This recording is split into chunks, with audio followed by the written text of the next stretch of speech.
Fan games can be a tricky business.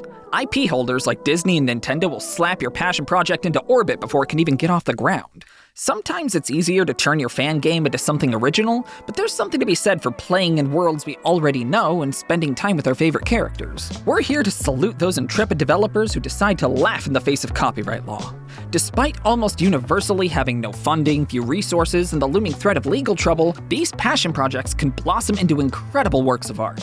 Whether they be applying modern technology to our childhood favorites or whatever this is, they deserve to be appreciated. With that in mind, let's see what they can do.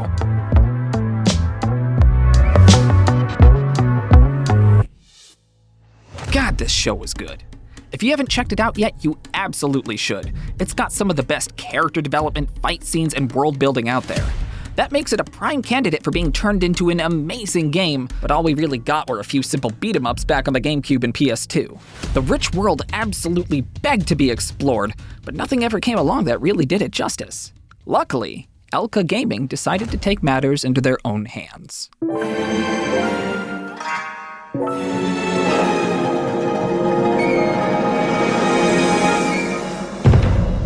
With virtually no previous game dev experience, no budget, and only a PS4 to aid him, he'd begun to create something genuinely awe-inspiring. Utilizing Media Molecule's dreams, they've started painstakingly crafting the show's awe-inspiring universe. As far as the gameplay is concerned, the ambition is off the charts. Elca is aiming to include RPG elements, action, platforming, puzzles, flying, exploration, and full-on gliding sections, all within a semi-open world based on the series' iconic locations. That's a hell of a scope for a solo effort, but if everything comes together, it should be the first playable experience to really do the Avatar world justice. Also, just as important, you can play as Momo. Let me repeat that in case you didn't fully grasp the gravity of what I just said. You can play as Momo. Elca is hoping that, since it's a project that can't make any money, it'll go largely ignored by the higher-ups at Nickelodeon. I hope so too. Check out the awesome video over on Elca's channel documenting the first 100 days of progress for more details, and to get a grasp of just how absurdly ambitious this project really is.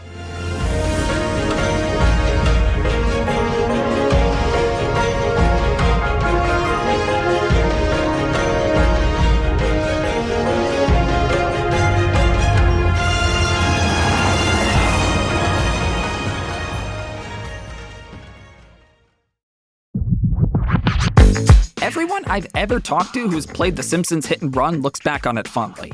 The game wasn't perfect, but it was easy to overlook its shortcomings as you explored memorable locations or just generally ran around kicking people. It's begging for a modern remake. While waiting to see if that'll ever come to fruition, YouTuber Reubs got impatient and did it himself. In 1 week.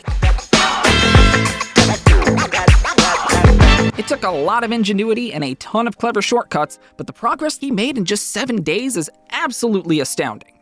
Textures were pretty rough in the original release, so a combination of manually updating some of the worst offenders and using an AI upscaler to handle the rest results in something stupid sexy, but decidedly not Flanders. Impressively, a decent chunk of the original game was able to be imported into a more modern engine. After recreating the UI, adding a few interactions, and even getting the first mission up and running, we're left with something that at a glance could almost pass for an official update.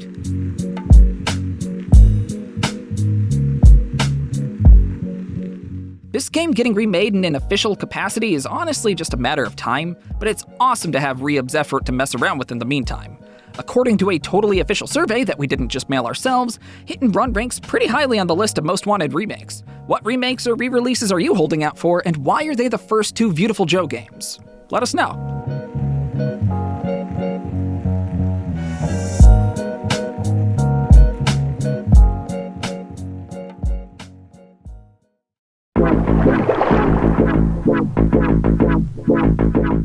Rockstar just announced a remastered trio of Grand Theft Auto 3, Vice City, and San Andreas was coming to modern consoles. That being said, a cursory glance at Grand Theft Auto 5's expanded and enhanced PlayStation 5 re-release is all it takes to see that there's a decent chance that they're gonna phone it in.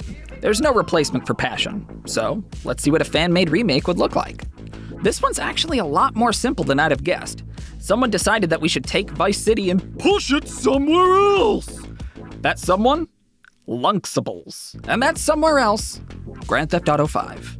It still uses a lot of the old models, but utilizing Grand Theft Auto 5's smoother gameplay and more advanced systems, including graphics mods, should make for a welcome change. Getting to experience the iconic tale of Tommy with a glossy new coat of paint should be pretty great, but unfortunately, that's not gonna happen here. The game has since been taken down for copyright infringement.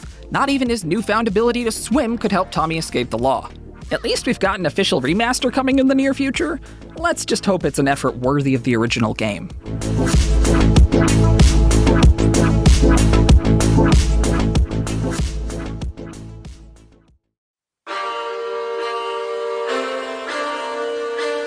This is another old game in a new engine kind of deal, but this one's even more ambitious. Something like 50 people have been working for almost 10 years to bring Oblivion's world and characters into Skyrim, complete with all of the upgrades and improvements that would bring. That alone would be a pretty massive undertaking, but they're taking it one step farther. They're not just looking to recreate what Oblivion was, but what the developers always wanted it to be. Areas like the city of Leoween have been completely redesigned based on unused Oblivion concept art, bringing ideas to life that couldn't be realized in the original game. Others, like Fall Forest, have been expanded. It's neat to take an existing game and bring it up to modern standards, but it's another thing entirely to try to modify a game to bring it closer to what the developers had always hoped it could be.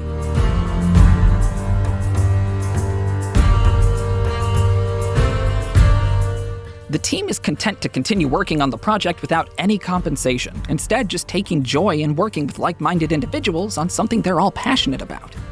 It's pretty awesome seeing gaming bring people together like this.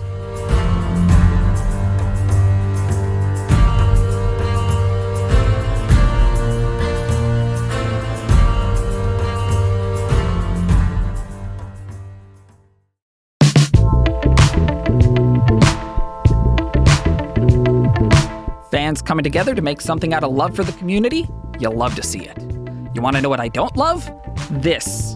To be clear, the issue wasn't the quality or the concept. The idea was to make a mod for Doom 2016 to turn it into a spiffed up version of the original Doom. That's cool.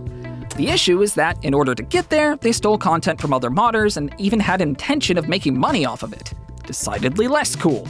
Even weirder, they decided to write themselves a letter posing as ZeniMax, shutting them down for copyright infringement. Trying to save face, I guess?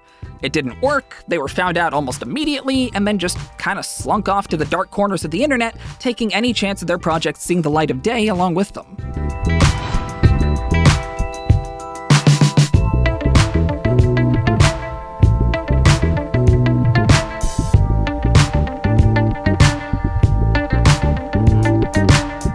Okay, so you know those nightmare fuel pictures online of things like photoreal Mario or Homer Simpson, and they're just absolutely disgusting? Well, FatDino decided that they wanted to make that playable. The results feel like tripping on acid in a Furby factory. There's still just enough of those weird stylized elements mixed in with the ultra-detailed Unreal Engine 5 makeover to just look upsetting. I mean, I'm upset.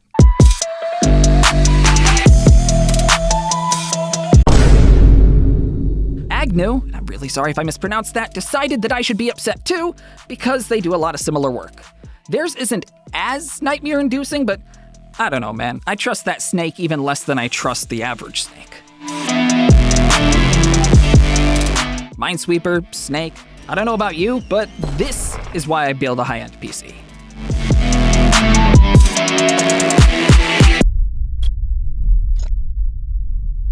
Half-Life 3. What more needs to be said? Well, a lot if this YouTube video is any indication. Courtesy of the deliciously handsome and impressively modest duo over at The Cutting Edge, you can see all about one of the most exciting fan games currently in development. The TLDR is that it utilizes a scrapped script from series writer Mark Laidlaw as its base, and features a bevy of incredible-looking gameplay innovations and sharp visuals. Not bad for a group of around 60 unpaid devs. Granted, that's more people than most fan projects have on board, but still far less than an official project this ambitious would normally have. At At this point, Valve is beyond simply dragging their feet when it comes to Half-Life 3, so it only makes sense that fans have gotten tired of waiting. For them to take it into their own hands, though, and for the final product to be completely free? That sounds like a pretty good deal to me. For a more in-depth look, head over to the Cutting Edge, inarguably the best and most wonderful place on the internet.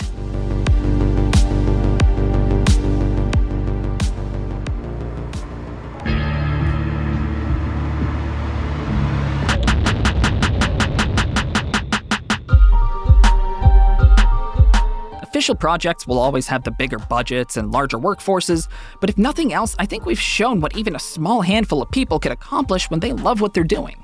When there's a golden opportunity for a company to make something their fan base is dying for, but whatever reason can't or won't, fans will be there.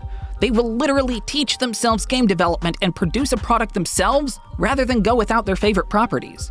Honestly, I've got to respect it. And after seeing some of their output, I've gotten an even deeper respect for them, their passion, and their work. And there we go. More fan games in the bag. What's your favorite fan game?